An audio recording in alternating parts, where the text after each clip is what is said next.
Bom, os números são ainda gravíssimos, a doença é assustadora, mas Ulisses Neto, diretamente de Londres, traz uma informação que dá um certo alívio, né, Ulisses? Porque os números têm diminuído no Reino Unido, o que tem provocado um certo relaxamento, inclusive no esporte, não é mesmo?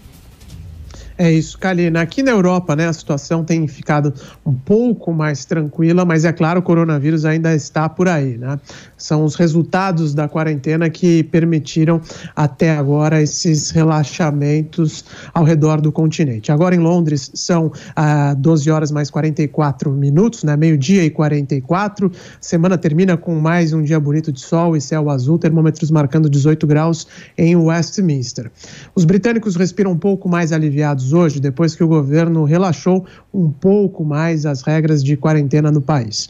Já são 9 semanas em isolamento social e com a queda drástica nas estatísticas do Covid-19, a Inglaterra vai se abrindo aos poucos. Ontem, o primeiro-ministro Boris Johnson anunciou que as visitas a amigos e parentes estarão liberadas a partir da próxima segunda-feira. As regras, no entanto, determinam que as reuniões só poderão ocorrer em áreas externas, como jardins e pátios, e com no máximo 6 pessoas.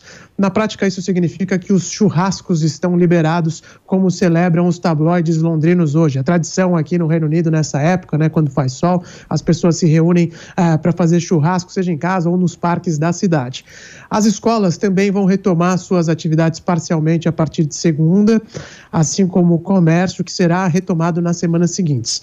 Até o futebol já tem data marcada para o regresso. No dia 17 de junho, Manchester City e Arsenal e Aston Villa e Sheffield United vão marcar o retorno da Premier League depois de quase 3 meses de suspensão.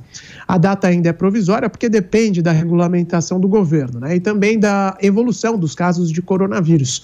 Mas os clubes do campeonato inglês chegaram a um acordo para retomar o calendário e finalizar a temporada com bola rolando. As partidas serão com portões fechados, mas todas terão transmissão na TV e boa parte será de forma gratuita, que é algo raro aqui na Inglaterra, né? O futebol normalmente está só nos canais pagos, nos pacotes que são bem caros por aqui, mas porque os pubs estão fechados, né? As casas de apostas também, o governo pressionou para que a Liga de Futebol Inglês colocasse pelo menos algumas partidas, né, disponíveis gratuitamente para a população. Até a BBC, que nunca transmitiu jogos da Premier League, recebeu algumas partidas para essa finalização do campeonato. Ainda falta definir, no entanto, onde os jogos vão ser disputados. Alguns podem acabar até em campos neutros, porque as autoridades locais temem que os torcedores acabem se aglomerando nas portas dos estádios, sobretudo os torcedores do Liverpool.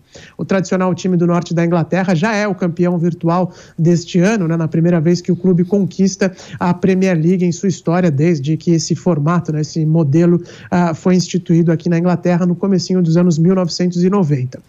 E como a torcida local é uma das mais apaixonadas do país, existe o temor de que as celebrações do título acabem criando um novo foco de transmissão da doença.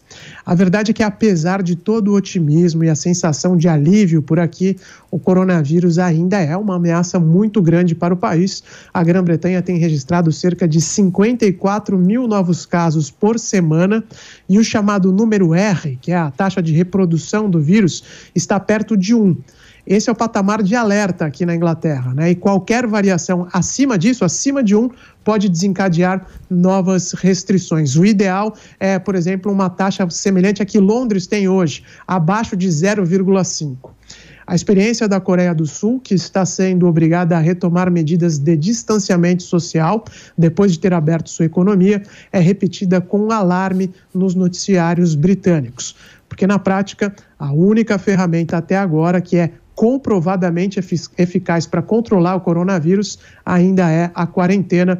Os britânicos fizeram o dever de casa nos últimos 2 meses, mas o esforço precisa ser preservado para que o país não volte à situação de crise como a registrada até o começo deste mês. Kalina.